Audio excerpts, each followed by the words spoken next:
लभन्ते ब्रह्मनिर्वाणं ऋषयः क्षीणकल्मषाः छिन्नद्वैधायतात्मानः सर्वभूतहिते रताः लभन्ते ब्रह्मनिर्वाणं लभन्ते महाप्राणाक्षरము భా దాని మీద ఆఘాత లభంతే నాకి తావత్తు దానిలోని తా మీద ఆఘాత పలుకుతూ పక్కనున్న సంయుక్త అక్షరంలోని బ ద్విత్వం చేస్తూ లభంతే బ్రహ్మ నిర్వాణం లభంతే బ్రహ్మ నిర్వాణం ఋషయః క్షీణకల్మషాః ఋషయ తర్వాత విసర్గ ఉచ్చారణ పక్కన క్షాతో పదము ఉన్నది కాబట్టి అపవాద నియమానుసారము విసర్గ ఉచ్చారణ పూర్తిగా చేస్తూ అంటే హ అని పలికి ఋషయ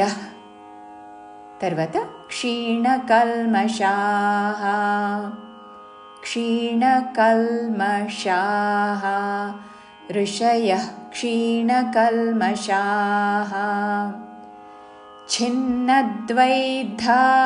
छिन्नद्वैधायतात्मानः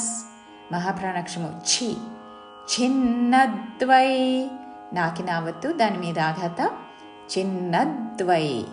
దాకి వావత్తు ఐత్వముతో ఛిన్నద్వై తర్వాత మహాప్రాణాక్షరము ధా దీర్ఘముతో ఛిన్నద్వైధా యతాత్మానస్ యతాత్మానస్ విసర్గోచ్చారణ స छिन्नद्वैधायतात्मानः सर्वभूतहिते रताः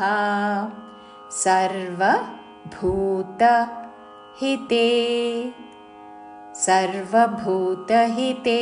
रताः పూర్తి శ్లోకము లభంతే బ్రహ్మనిర్వాణం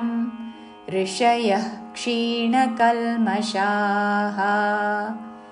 छिन्नद्वैधायतात्मानः